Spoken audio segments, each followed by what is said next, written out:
host is Dr. Linda Ray Murray, and today we're going to be talking about the American Public Health Association. I have two wonderful guests with me, the Executive Director of APHA, which is Dr. Benjamin, and Dr. Smith. Dr. Smith has a lot of titles, but today he'll be representing the Black Caucus of Healthcare Workers, talking about how to submit presentations and other aspects of APHA. If you have questions, please feel free to chat them and we'll answer them. So before we get started, Dr. Benjamin, I got to ask you a very, very, very important question. You're from the south side of Chicago, brother. White Sox or Cubs? Cubs. All right, that's my man. Cubs. I like them both. The South Side has a baseball team? You need to be exiled from the South Side. It's disgusting. I'm a Cubs fan too. Die hard. I just want to get that out the way. So my mask, I got my COVID mask is a Cubs mask. You got a COVID Cubs mask? I got a COVID Cubs mask. You ought to get you one. I try not to go out that much, so I just use the same little surgical mask. There you go. Got one I might think about it. I definitely won't get a Chicago Bulls, but I think about getting a Cubs mask. Yeah, Amazon $15.95. I think it's more than I wanted to pay for it, but it served its purpose. Yeah, I understand. It keeps you safe. It keeps other people safe. So let's jump right into it. Dr. Benjamin, what is APHA? What is the American Public Health Association? Well, I like to tell young folks that APHA is their professional home. It's a professional home for people that have an interest in public health, who do research or practice, who care about their community through a population health lens. We've been around since 1872, so we have seen it all. We're really the history of public health in the country, and we do education, we do advocacy, and we do standard setting. You know, we at one point was the organization that actually certified all the schools and programs of public health in the country. We've now spun that off as a separate organization called CHIEF. We write textbooks that are the standard, you know, the Communicable Disease Manual, which is the book that every epidemiologist has in their pocket around the world. That's our book, a book called Standard Methods for Water and Wastewater. I tell people that your water is not clean until APHA says it's clean. You know, we do the standards for all the lab tests for water in the world. And, you know, and we are proverbial nags. You know, when we care about your health, and when policymakers aren't doing the right thing, we tell them so. Interesting. I learned a few things. I didn't know APHA did all that. I guess I need to step up my game a little bit. and let me also add, since we're talking about books and standard setting, we continue to do that. So we just have this great book that I sold out, the first printing, Racism as a Public Health Problem, Tools for Public Health Practitioners to Use to Fight Racism. It's chock full of chapters written by most people who were our members. I guess a few might not be members. The Black Caucus over 50 years ago started the tradition in APHA. Now we have the Latino Caucus, the Asian Caucus, Native American Caucus, of really calling out certain groups of health professionals that paid attention to their communities and really made sure to continue to fight and advocate for communities of color. This is now many professional organizations have these kind of caucuses, but APHA was certainly the first. And there's a long history of the role of people of color functioning. I'm not saying APHA was perfect. Don't misunderstand me. We have problems like any professional association, but still people of color within public health in general, and certainly within APHA, have always been outspoken voices around the country. It's an excellent place to get training and to network with other people. So tell me the name of that book again. Let me find it over here on my little pile, and then I'll give you the exact title. Okay, no problem. Yeah. But it's a beautiful red text, and it's one of the few books that, through a health lens, takes on the issue of racism. And I got to point out, Dr. Murray is right. The first printing just sold out. We have a webinar series. We did a webinar series several years ago on racism as a public health problem. Dr. Murray's holding up the book right there. Okay. And now we've done our second run of a different series. So we had actually a webinar yesterday on racism. And it was, I think we had 3,000 plus people on that webinar.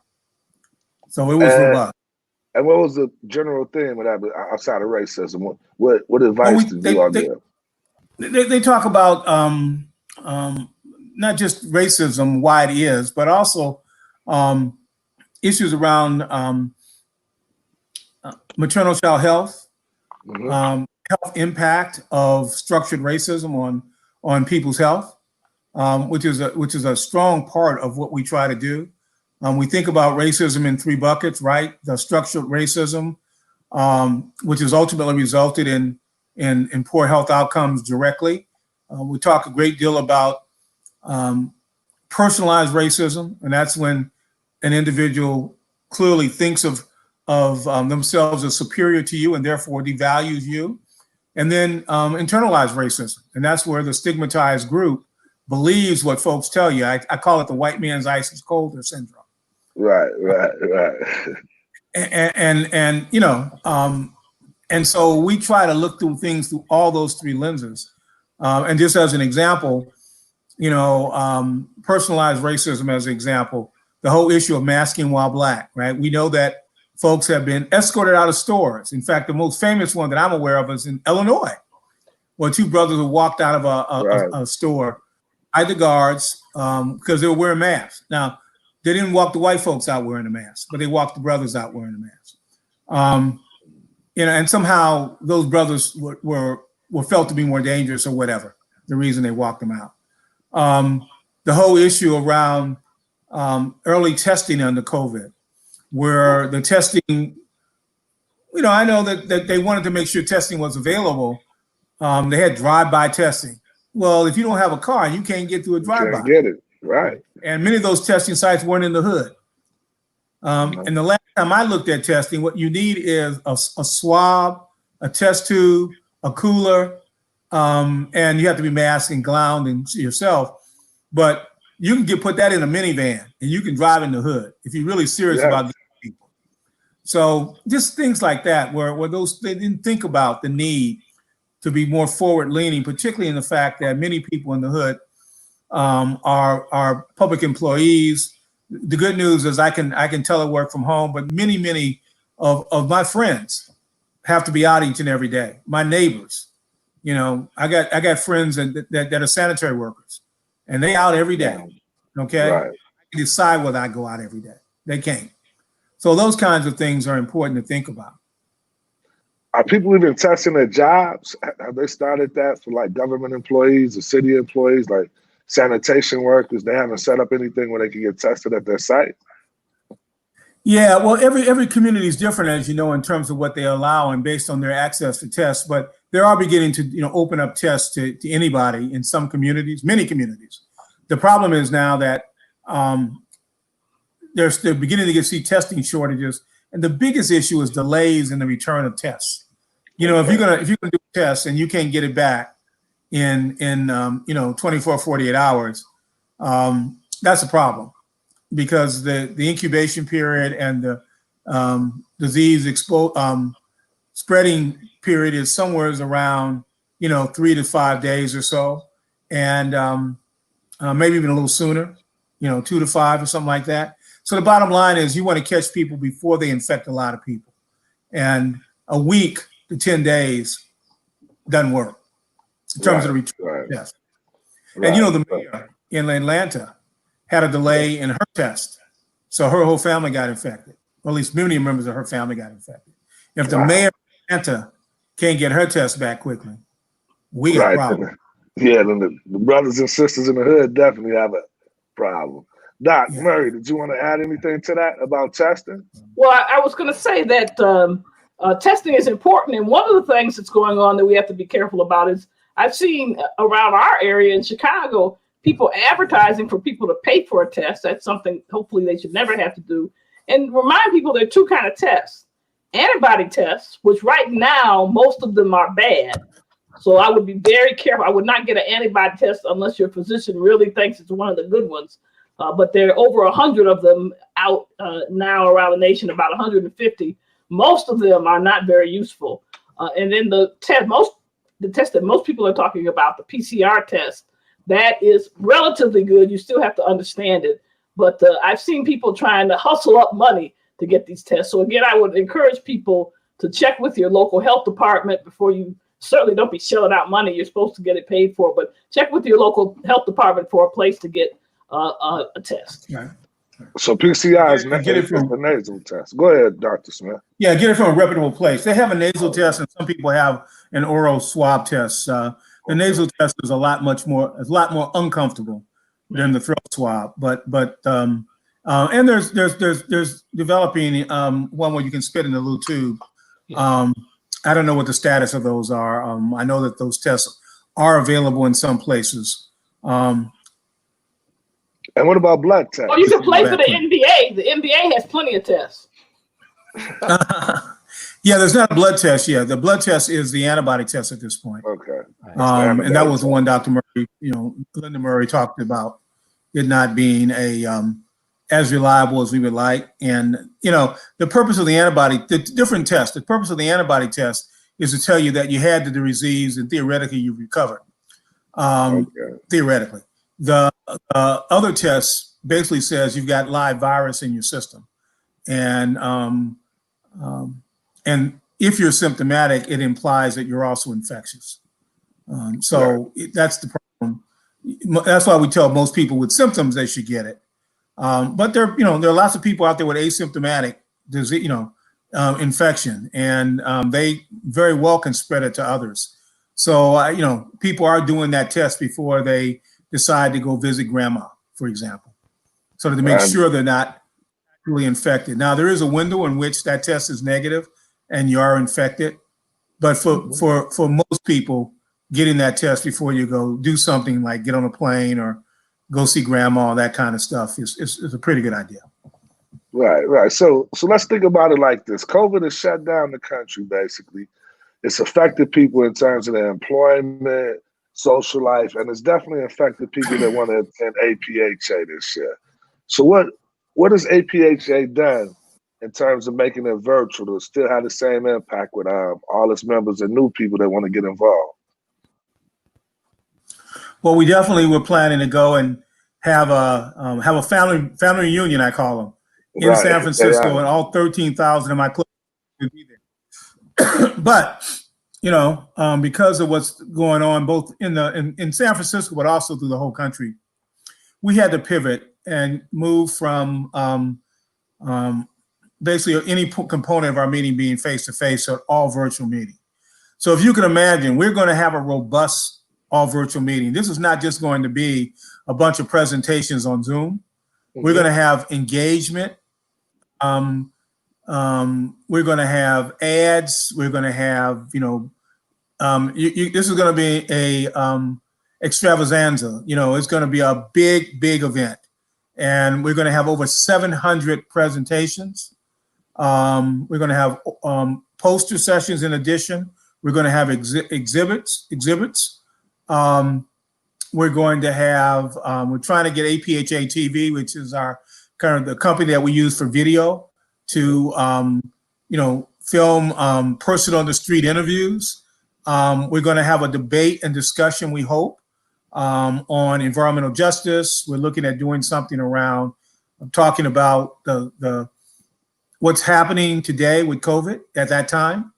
We're going to have presentations from people around on COVID. The theme, by the way, is on violence, preventing violence. Right. So that's the overall theme. And we're going to have lots of stuff on violence.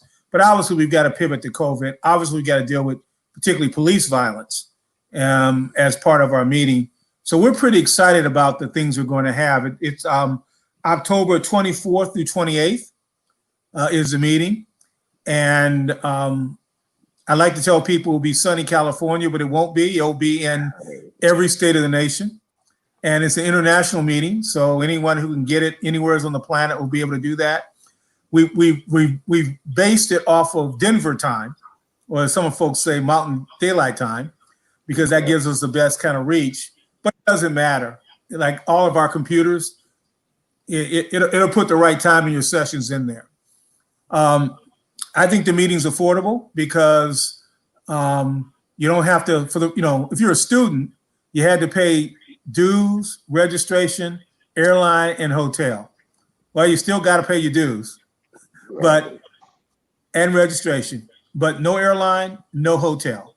Or and food. Or travel, 10 times the content. Yeah. So. Now, stuff you record. Go ahead, Doc, man. I was going to say one thing that I want to remind people that they haven't been to very many APHA sessions, and anyone who has not been to APHA, when Dr. Benjamin said we were going to have 700 presentations, what he meant was 700 sessions. Each session, depending on which one it is, could have 3, 4, 5 presenters in it. Most people, one of the biggest complaints I hear about APHA year in and year out is there's so many presentations, I couldn't go to all of them. So this year, you actually will have a chance because we're going to tape the sessions. You actually have a chance to go to sessions, including sessions that are going on at the same time. Every year, I have that problem. There are 2 great sessions. I want to be at both. It's impossible to do. But this year, I'll be able to be at both. Wait, explain that to me. How can I be at 2 sessions at the same time? I'm gonna let George just explain it. Yeah, you explain them on 2 different days. We're going to capture all the sessions, and they will be available to you for the whole year. Okay, and that's included with my membership fee and everything.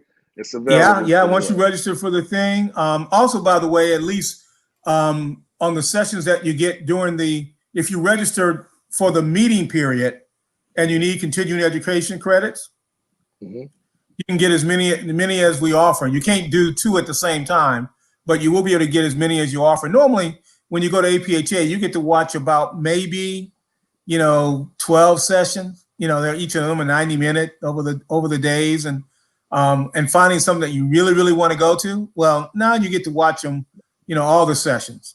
I mean, there are some blocks in which we have over 60 concurrent sessions going on at the same time. So it's a jam-packed meeting, lots of stuff. And I think as Dr. Murray pointed out, these are not 90 minutes with 1 speaker. This is 90 minutes with 3 or 4 speakers and a moderator of some of the top people in the world as part of this meeting. So we're pretty excited about this. And some of the sessions, it's hard to predict, but some of the sessions are jam-packed. You can go into one, for example, when the Black Caucus has a session, often when Project Brotherhood presents, the room is packed. People are sitting on the floor and you can't get in. Certainly with 1848, that's another one of our components that always has jam-packed. But every year, every section or caucus, they'll have a couple of sessions that really you can't even get in the room. Now with this virtual technology, that's not going to be a problem. You may still have trouble getting your question answered because am I right, Dr. Benjamin, that if I'm there at 10 o'clock and somebody's presenting, that there'll be an opportunity for me to have some interaction and ask a question? Yeah, for many sessions, there'll be Q&A. The poster sessions, there are some capacity to do that, and there'll be some roundtables for which that will not be possible. But, there'll be an opportunity for interaction and for exhibitors. So, I mean, the exhibitors, what you'll do, you'll go into the system and you'll get your preferences. And then the exhibitors will identify people that are interested in their products or services or hearing about their programs. And then they'll email them and they basically can set up time for office hours. And you get to spend time, just like instead of walking past the booth, you can, do it virtually with them. Each of the exhibitors will have all kinds of mechanisms to do that, whether it's Zoom or just a phone call, whatever, depending on what they want to do. But for example, an exhibitor can put a fancy video up. They could put, PDFs up. Our sections all have their booths. And what do you do at a section booth if you're a member of a section? Well, you use that time to tell people about the section, tell people about the work of the section. A lot of our members, of course, used to meet their friends and colleagues there to figure out where to go for lunch or dinner. or which parties they're going to go to. Right. You know, they won't be able to do that face to face, but they will be able to plan their social calendar, at least to get together for hopefully some virtual, events with healthy food or unhealthy food, depending on, because public health people only eat healthy food. Correct. Yes, that is true. No, I can't say that. I don't eat healthy food all the And we time. watch our alcohol intake as well. So speaking of sessions, Dr. Smith, you're with BCHW. How can I get involved? What is a section actually like? So we're with there are standpoint. sections, but as Dr. Murray alluded to, we're the Black Caucus of Health Workers. So we're the oldest caucus of the American Public Health Association, formally organized in 1968 in Detroit. During that time, as you know, 1968 was significant for African Americans. Now, unfortunately, we lost Dr. King that year, but we had a number of riots, but we had a lot of social changes. We had the Vietnam War that we were dealing with. We had just had the Kerner report that came out that said African Americans and whites were becoming separate and unequal again. Communities within the United States. And so those leaders decided it was time to come to the forefront and really advocate for the role of African Americans or Black people in the United States. And so we've been an active, again, caucus since 1968. We're the oldest caucus of the American Public Health Association. But our purpose is to make sure that issues that are affecting the diaspora, so those of African descent in the Americas, are discussed at APHA. So, for example, one of our members was Dr. Deborah Petro-Stitt, who's currently now the dean of Charles Drew Medical School. She's a member of the caucus, but she was one of the first to say that violence was a public health issue in the 90s. Mm-hmm.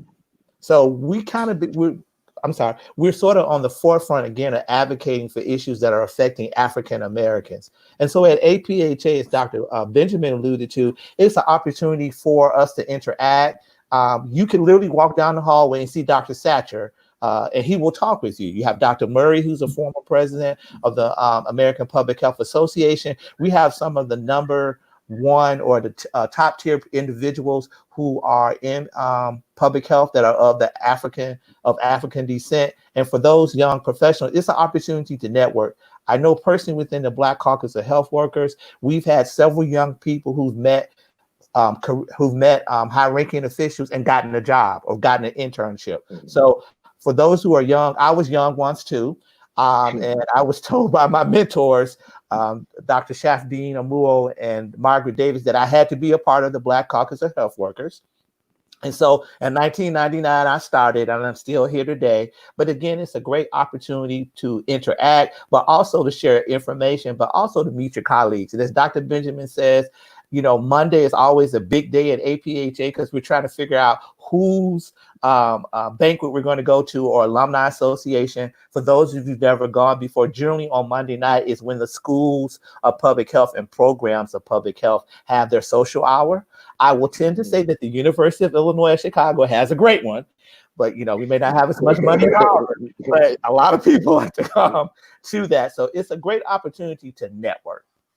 Okay. Dr. Benjamin, at APHA, around APHA are often, there are a number of very traditional meetings that are not technically in the program book and they're not technically part. So for example, we have a health activist dinner on Sunday where we give awards, and we've given Dr. Satcher Award, Paul Corneli, the SAFI, let me get this right, the Society of African American Public Health Issues, something like it. I call it the academic arm of the Black Caucus. They always have sessions on Saturday.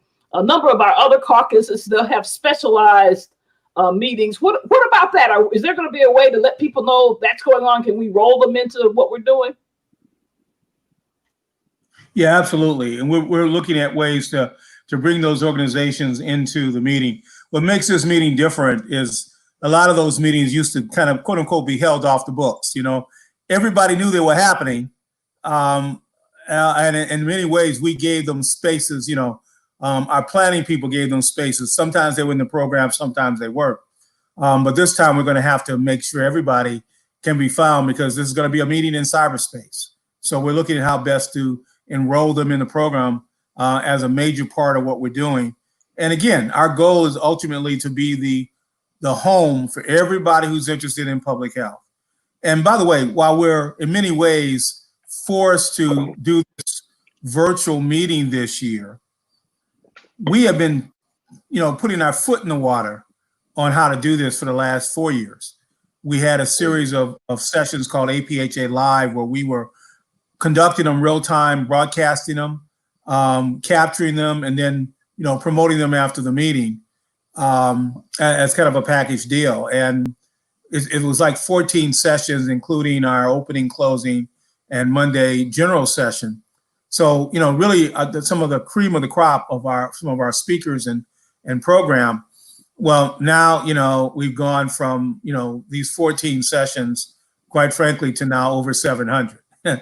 But it also means that next year, while we hope we'll be face-to-face in Denver, we will also have the opportunity to reach out to people who, again, cannot, for a range of reasons, get to APHA, whether it's scheduling or money or time or effort, or they're just kind of interested in what we're doing.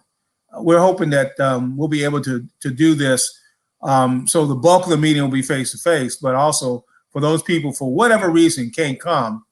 Now, we won't be partying online next year. We hope to be partying face-to-face. That's the incentive for coming. But the academic content we're still hoping to have online. So we're going to have to develop a virtual slide. There you go. APHA has a dance party, and we're still going to do the dance party at APHA. Oh, you are? Oh yeah. You can do that virtually. I don't dance, but my staff, they're superb at it. They practice every year. Now, they used to practice in the conference room to get it right. Now they're going to have to practice virtually. We have a quick question. I'm gonna throw it out to the team. Somebody just asked, do you all encourage individuals without a public health degree to get involved in APHA? Absolutely. Yes. Absolutely. I agree as well. Dr. Murray, you agree? No, I was going to say, you can see it scrolling down. Everything is public health. And I will be honest with you, you need to join public health, even though some people belong to more than one organization. We have lawyers, doctors, nurses, social workers, anthropologists, policemen, hygienists. We have everything, because any kind of career can end up in public health. I wanted to tell a story about last year because it's relevant for this year. Just as Dr. Benjamin in Georgia says, when you go to APHA regularly, you really do run into family. And I was at APHA last year, and I heard a story that was relevant to today. It's a story about Dr. Satcher. Dr. Satcher went to medical school in my hometown, Cleveland, Ohio. He went to Case, Western Reserve Medical School. Oh, yeah. And in medical school, is you go to your lectures and stuff, and then when you get a chance to start to go on the hospital floors or in the health centers and actually see real people, it's a big deal. And one of the things that they did at Case is they would teach the medical students how to do a pelvic exam. That's where you put the woman up on stirrups and you examine the uterus and the pelvic area. And unfortunately, now Dr. Satcher is even older than me, so this was in the 60s that this happened. So unfortunately, like many schools of that time, Case Western, they just had people out in the open, not even curtains. And Dr. Satcher, he wasn't doctor then, of course. David Satcher went up into, this is one of his classmates is telling the story now. David Satcher went up to that, and all the women that were there to be used as models were all Black. Every single one of them was Black. And David Satcher looked at this and he said, I can't do this. And he left. And the professor stopped him and said, well, wait a minute, where are you going? He said, I can't, this is not right to disrespect Black women like this. You don't have curtains or anything. You couldn't find anybody except Black women. I'm not doing this. And the professor said, if you don't stay here and do this, I'm making sure you're getting kicked out of medical school. Dr. Satcher left. And he got a message from the dean of the medical college, be in my office tomorrow morning. So he went into that office the next day thinking that he might get kicked out of school. He explained his position, and the dean didn't kick him out of school. Obviously, he's Dr. Satcher. Now, this is a story I had never heard. And like I said, one of his classmates was telling me this. And I wasn't sure. So I bumped into Dr. Satcher in the hall, as you often will do. And I said, yo, Dr. Satcher, this is what I heard. And this is why I'm telling you this story. He said, yes, it's true. He said, it's in my book. So Dr. Satcher has a book coming out this fall. I hope it's ready in time for APHA. I don't know the title of it, but I've seen some pre-publication advertisement for it. So I'm really looking forward to getting that book. It's a memoir of his career as a physician. So I expect it to be a great book. So look for that book. And Dr. Benjamin, usually we have an author's signing book. I'm sure if we were there in person, he would be there signing the book. Are we going to have that in our exhibit hall? What are we going to do about that? We're going to do book signings, and we've of course reached out to Dr. Satcher for his book. The other part of the story about Dr. Satcher is that Dr. Satcher almost died as a child, you know, we almost didn't have Dr. Satcher, so that's an issue. And we have so many. We have so many of these kinds of problems that have plagued us. Dr. Alawali Troutman, former APHA president, well-known health officer both in Atlanta, Fulton County, and then in Louisville. Louisville. Tampa too. and Alawali tells a story of how he was discouraged from being a doctor. They did not want him to be a doctor. Oh no, you're not going to be competent. Well, I'm glad he didn't listen, because not only is he one of the most accomplished physicians in this country, but he was an amazing health officer and a fine president for APHA. So, and we hear those stories all the time too. So, you know, when I went to medical school, I went to University of Illinois, and I was fortunate to have amazing classmates to help me get through school. So, you know, it's important, and having people that are not going to help you when others want to throw you under the bus. That's why when I go to APHA, I always kind of like to watch the new people come in, because what they usually tell me is, I'm home. That's the most common response to people that have been to APHA for the first time. They say, I found my folks. I knew there was something about, you know, healthcare that was outside the doctor's office, but I didn't know what it was. I got all this training, I got all these degrees, and yet if I'm here, I can make a difference. One of our presidents, Mel Shipp was the dean, black guy, brother, you know, dean of the School of Optometry at The Ohio State University. Okay, this is one heavy brother. And I asked Mel, you're an optometrist. Why are you doing public health? And he said, look, I'm an optometrist because I love clinical, you know, medicine. I love the eye. I love the intellectual capacity for that, but it doesn't help me with my social mission. APHA got a social mission, you know, past president of APHA, amazing man. So these are some of the stories that young people, and these are some of the people that young people have a chance to interact with. I hate to go back. I know we all know who he is, but just for the record, could somebody tell the young people who David Satcher, what he did for a living? Because sometimes we assume that people know that. I'm sorry. Some of these young NBA players didn't know Mike won six rings, so we can't just assume they know who Dr. Satcher is. I apologize for my ageist attitude. Dr. Satcher is a family practitioner by training, and he's had an amazing career. He came in, he was the president at one point at Meharry Medical College when I had the privilege to be there as a faculty member. He's also a former Surgeon General of the United States and a former director of the CDC. And if you've been paying attention to the news, he joined 3 other former directors of the CDC, both under Republican and Democratic presidents, just recently writing an op-ed criticizing the White House for trying to marginalize CDC. I'm not sure what you gentlemen think what impact that has on our ability to respond to the pandemic, to have the CDC attack like that. Dr. Smith? Well, so I mean, I would say with the CDC, and I want to make sure I got Dr. Murray's questions right. I'm just very concerned. I too, because I'm an educator, really, and I always tell my students, default to the data. Doesn't mean you're going to always get it right, but you have to have the data so that you can make a decision. For example, when COVID-19 initially came out, I remember I had a conversation with my mom, and she was saying, I'm just wondering, I'm reading all in the news, but is it really happening, on the continent of Africa? I haven't heard anything. And sometimes she's on Facebook, and, sometimes I forgot the rapper's name, said that African Americans didn't get it. About 2 weeks later, things change. And so we really have to look at the data. Data is very important. And we have to make sure that it's not, what's the word I'm trying to think of? And I'm going to use a South Side term, mess with it. We don't want to mess with the data.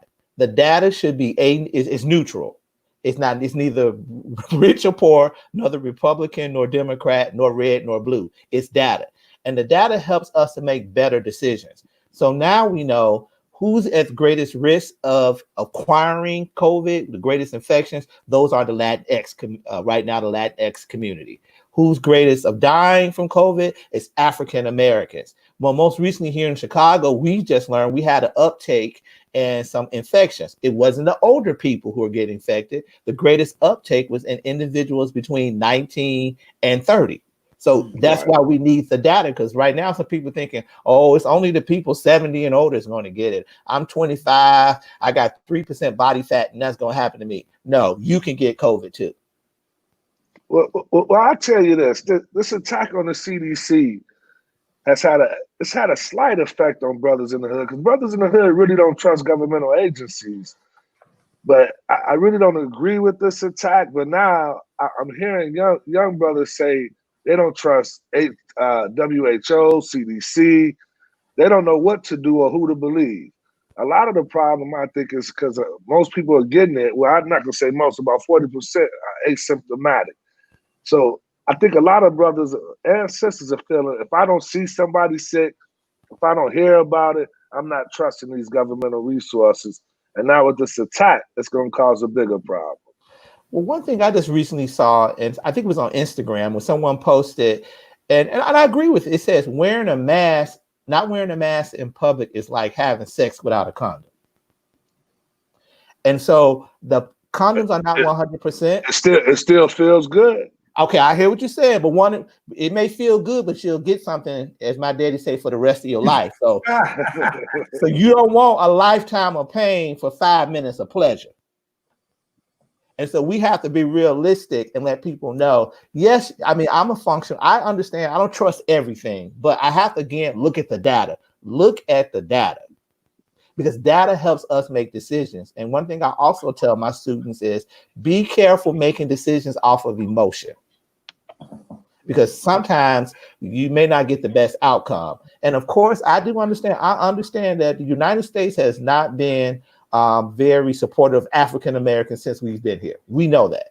As Dr. Murray told the story with Dr. Satcher, how historically African Americans, I'll use the term, we were the guinea pigs. So you would go to a hospital if you didn't have health care or you were under service. Many of the great academic institutions, a lot of their patients were African Americans because they had limited resources. You had nowhere else to go. And if you had an ailment and somebody says, well, you'll have to wait an hour or so, and you may have to see a number of medical students or a number of residents, you would do it too. All of us would do it if we didn't have access to healthcare. So we just have to keep in mind. And one other thing too, I like to tell young people is, yes, the United States has some issues, but we can make it better, because things may not be perfect, but 100 years ago for African Americans, it's gotten somewhat better. But I'm just saying, I wouldn't want 1920, when I read history, it was something else. We had just gotten over the Spanish flu epidemic. We had just dealt with a number of riots in 1919. We had one major one in Chicago. There was another major riot that had happened in Tulsa, Oklahoma. We also had another riot in which a number of African Americans were killed in Arkansas. So things have gotten better. It's not perfect, but things have gotten better because young people have taken the gavel and moved forward. So yes, it is challenging, but we have the capacity to move forward. So, Dr. Benjamin, would you like to add anything? I just point out that people make a difference. I need to call out my good friend Dr. Linda Ray Murray, who was a year ahead of me in medical school, and all I remember is Dr. Murray and many of the other people in her class who, quite frankly, took the young folks in the medical school and took us under their wing and made sure we didn't get in trouble. They helped us with our studies. They when they found out somebody was in trouble, they came to our aid. Again, they made sure we didn't get thrown under the bus. And so one of the benefits of APHA is that we try to wrap ourselves around through mentorship and support and engagement for young people. We have a student assembly of young people, which is very active, both politically from an activist perspective, as well as academically. So I just again, we're your professional home. And just I would say that, because this lack of trust in the medical system, I understand. Most of the people viewing us are related to healthcare one way or the other. Science is not a religion. There really is a difference. Science is both a collection of facts. It's a method. It's a method for understanding the world and trying to change the world. A lot of times people forget that part. But if you're a scientist, you're trying to change the world. But it's also a social construct. That is to say, what we pay attention to and how we pay attention to it is formed by other things in society. So if you have a racist society, as we do, then yes, you're going to take people of color, whether they're Native American or Chinese or African American, and you may misuse them in your racist sort of paradigm. But what we have an obligation to do as Black people is to study the world, to try to understand what's going on so that we can understand how to fix it. And what that means is we can't just assume. The same thing happened when HIV first started. We just can't assume that it's all a myth. Remember this, think in your mind, who's on the evening news every night that's trying to tell you science doesn't matter? It's Donald Trump. So if you think he's looking out for our interests, then go ahead and not trust science. But science requires a critical mind. Malcolm said thinking is dangerous. So brothers and sisters, especially those of us that are fortunate to have been educated, whether it's in the streets or in a university, we have to use those thinking skills and put them to bear on this problem that's going around so that we can try to improve the health of our community. Yeah.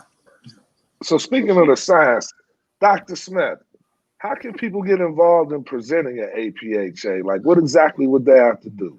So what they would have to do is every year, APHA has something called a call for abstracts. And so the information is primarily shared with those who are within the family of APHA, but it does go to other individuals. And so every section, every caucus, and we're a caucus, a Black caucus of health workers. And I'll say to the audience, sections could be like maternal child health. It could be ethics. So it is usually based upon a certain interest in public health or a spectrum of public health. But the call for abstract usually goes out mid to late December. And so people are asked to, in the abstract, you're asked to submit original work. So your abstract does have a word limitation. I think it's about 250 words. Sometimes I forget, it may fluctuate, but you're asked to submit original work. And then once you submit it by the deadlines are usually dates that are set sometime in late February, give or take, or maybe early March. And so you submit your abstract on an electronic service. It's like young people, it's like applying to college or submitting your essay or something similar to that. So you submit that, and then we have reviewers within the Black Caucus of Health Workers. People can submit to different caucuses or sections, or of how to to submit to either a caucus or a section. Once they submit, And they can choose. You can choose to submit to the Black Caucus of Health Workers if you're interested. There's a Latino caucus. There's an Asian Pacific Islander caucus. So there are different caucuses that you can submit if you're interested in. For example, if you're interested in cancer, there's a cancer section. If you're interested in maternal child health, or if you've done work in maternal child health, there's a maternal child health session.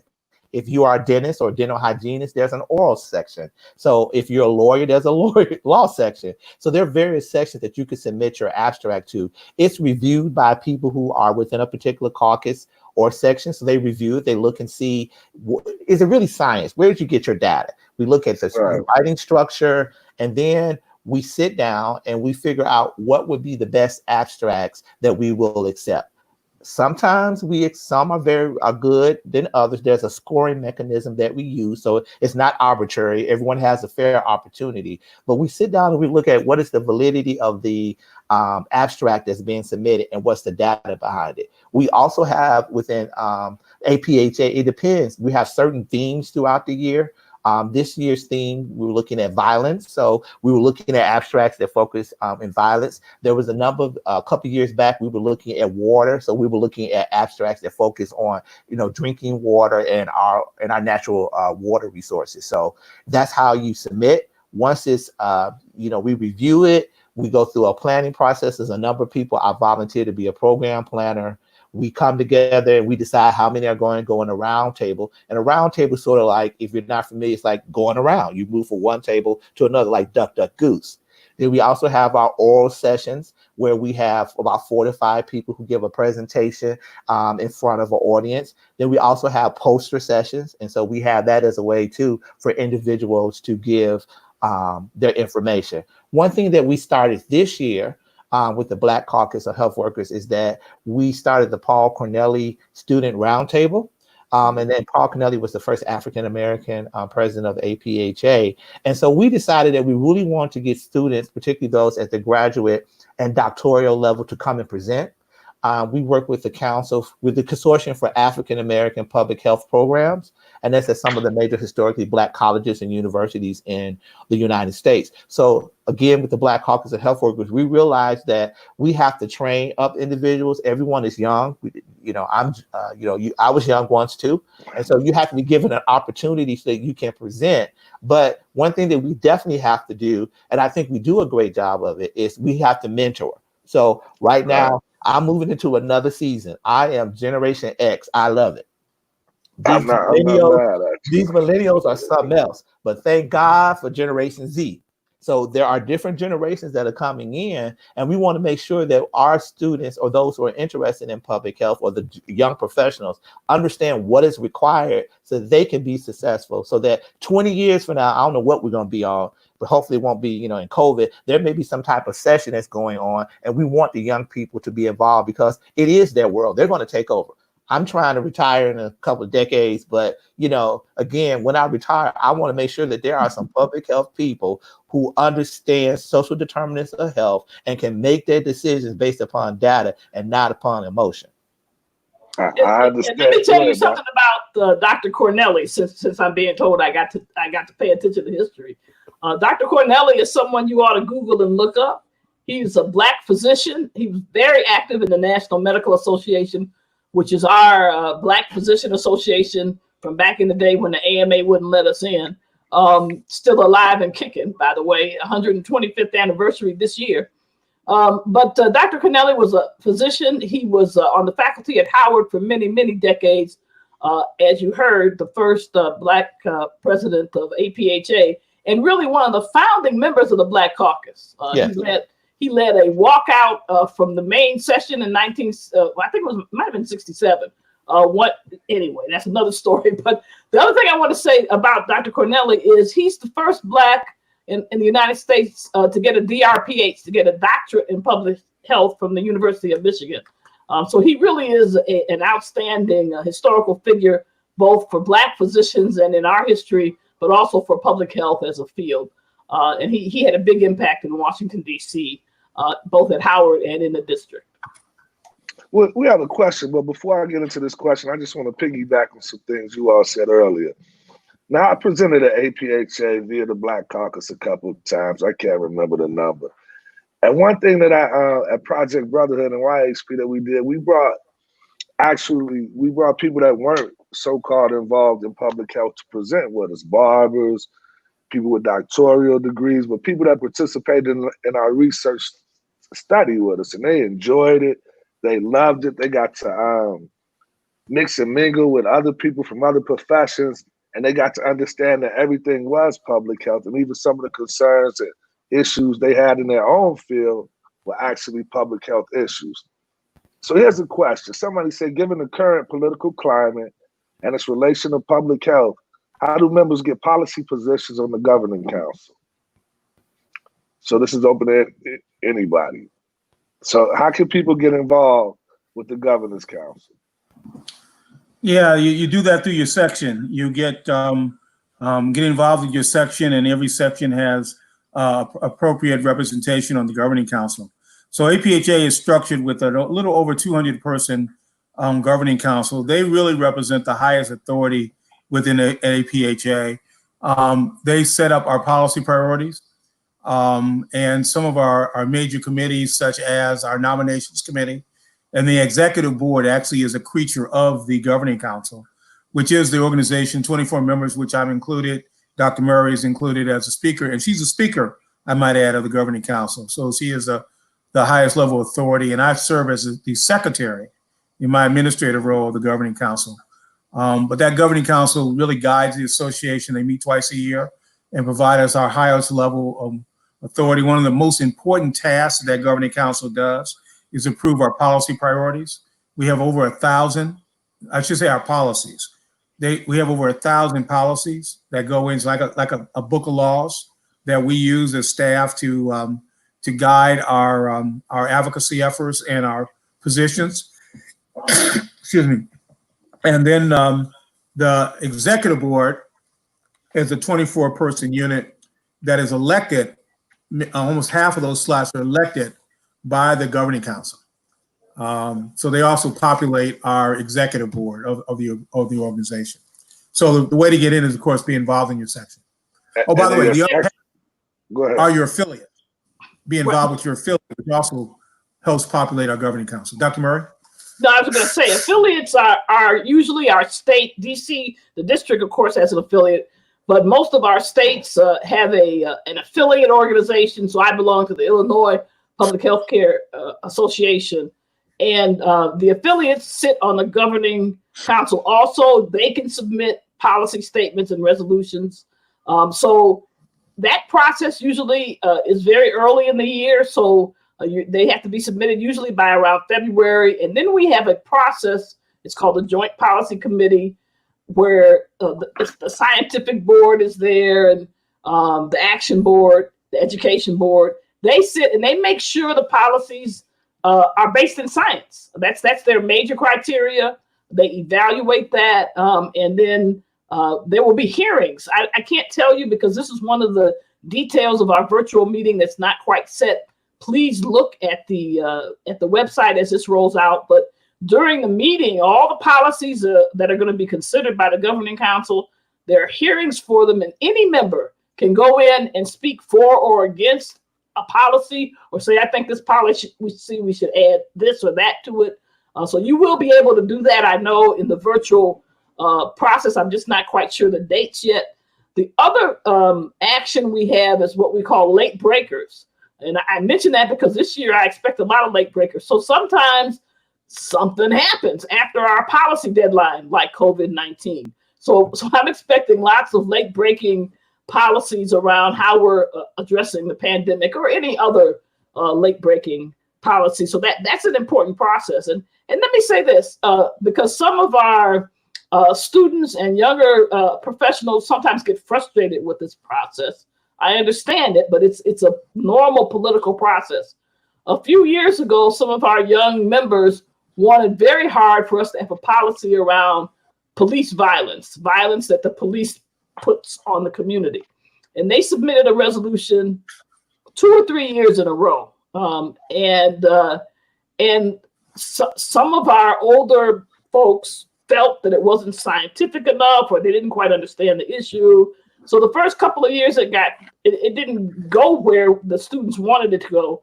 But it finally did pass. You know, it got worked on and everybody helped. So it finally passed. And I might say that in this time period, I've seen us quoted in a number of settings that have nothing to do with public health, where people that are out in the streets will say, well, you know, APHA says this is a public health problem, and they'll refer to that policy. So we write these policies to allow people not in public health to use them, to take them to their city council, to their state legislatures and say the leading organization on public health says this about smoking, or says this about e-cigarettes, or says this about police violence. So if you work hard on these policies, they can be useful in other settings.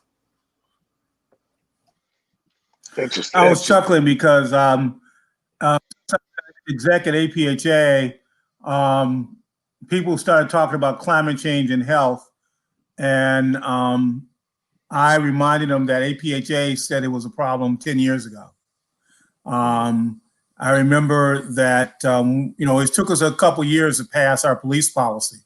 But now I literally got off the phone this afternoon with the media who basically said, we need to talk to APHA because APHA believes it's a public health problem. Why do you think that? And I explained it to them. And they said, oh, yeah, that makes sense. And as you can imagine, the fact that we've said racism is a public health problem. The first organization to actually convince their local officials to do that was through the Wisconsin affiliate of APHA, which took our protestations around that through then President Kamara Jones, and got that passed through their legislature. And now there are over 50 jurisdictions in the country that are now have declared racism as a public health problem. And I just saw today that 2 U.S. senators are proposing to put that into a resolution on the Senate floor. Excellent, excellent, excellent. So, when I get asked what our impact is, mm-hmm. we're infectious. We say it, and it may not make sense today to some people, but when you do the look back, our fingerprints are all over it. I agree. So as we're coming to a close, our time is almost coming up.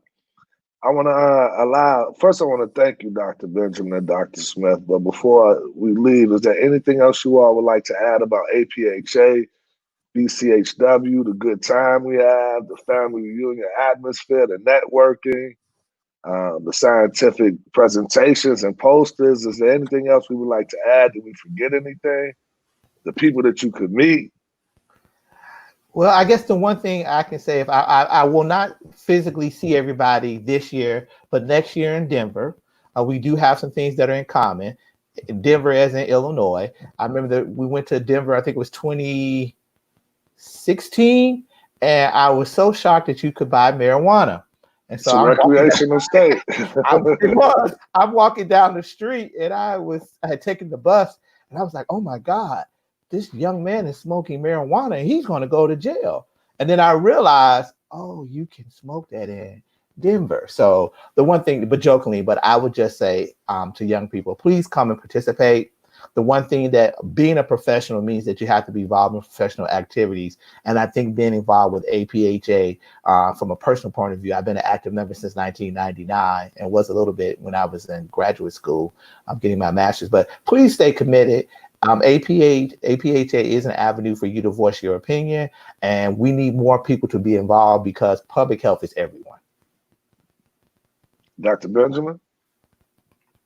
You know, let me just say that APHA has not had or has been impacted by the national world in 3 times. In 1918, the great pandemic, APHA was unable to hold this meeting in the fall as originally planned, but we were able to move it to December to avoid the infection and to do some physical distancing.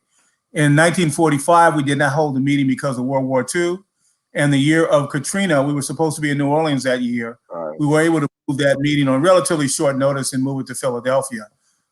This is the 4th time our meeting has been impacted by world events. And we still plan to do this because we believe strongly that the world must get together in this fall.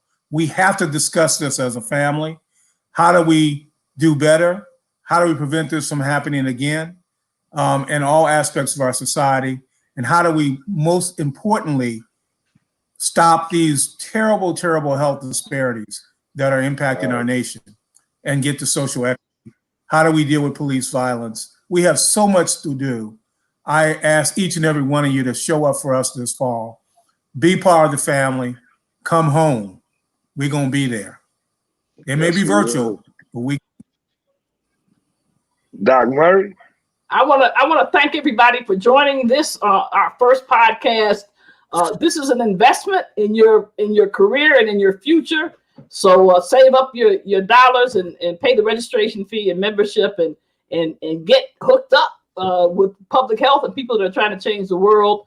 And I want to invite all of you to join Marcus and myself the third Wednesday of every month. We're going to be having this Everything is Public Health podcast.